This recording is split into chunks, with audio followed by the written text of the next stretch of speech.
فطالما ان انا اقول لك ان راجل المباراه بتاع الشوط الاول اشرف داري مدافع، اذا ان الاهلي كان مضغوط طول الشوط الاول كله.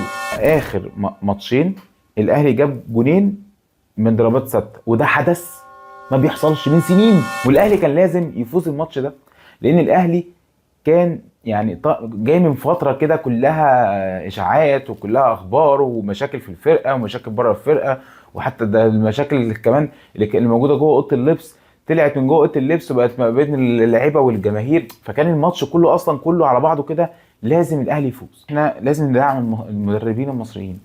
عندنا مشكله كده، مش عارف ليه عندنا عقده الخواجه، ليه عندنا ان احنا دايما بنركز مع المدربين الاجانب وكده. احنا عندنا فعلا والله العظيم بجد مدربين اكفاء مصريين في الدوري المصري.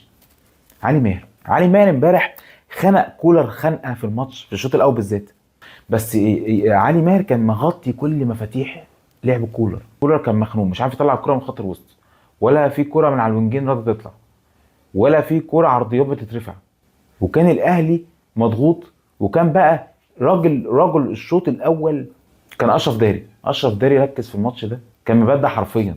فكان انا شايفه ان ده راجل مباراه بتاع الشوط الاول. فطالما ان انا اقول لك ان راجل المباراه بتاع الشوط الاول اشرف داري مدافع، اذا ان الاهلي كان مضغوط طول الشوط الاول كله.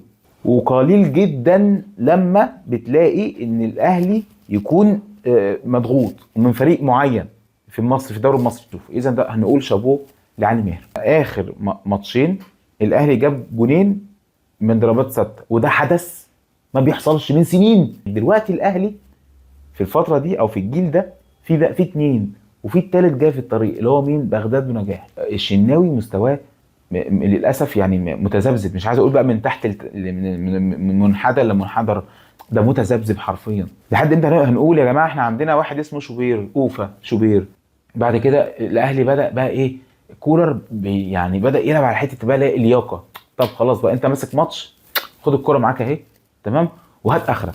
لما يكون انت بتلعب المدرب بتاعك لقاك وحش فقال لك خلاص العب على المرتد، فيتيح ليك فرص ان يكون في 4-1.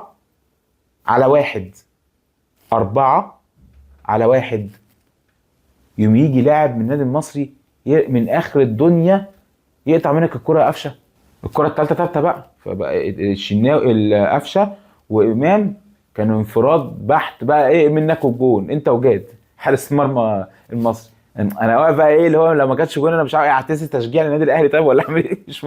مش ممكن كوارث والله جميل اللي احنا كان في ده كارثه. دلوقتي الاهلي 11 نقطه، الزمالك 11 نقطه، بيراميدز 11 نقطه، سيراميكا كليوباترا 11 نقطه، والمصري 11 نقطه. فالدوري مولع حرفيا، والدوري ده يا جماعه دوري خطه وقومه زي ما بيقولوا. بدا يحصل جدل تحكيمي كتير، فانت بقى حاول تلعب على حته ان انا بقى ماليش دعوه بالتحكيم، ماليش دعوه باي حاجه، هبدا اركز على الفنيات. انا عندي تعليق ان النادي الاهلي في اخر مبارياته مستواه سيء جدا باستثناء ماتش بلوزداد يا عم، باستثناء الشوط الثاني بتاع ماتش بلوزداد. وعندي تعليق كمان ان الاهلي الماتش بتاعه بيبقى ليه شوطين، الشوط بمستوى، الشوط الثاني مستوى تاني خالص، ما اعرفش ايه الفكره في كده. واتمنى ان الخطيب ومجلس اداره النادي الاهلي تبدا يركزوا في الصفقات، وخلاص يعني فاضل لها 5 6 7 ايام.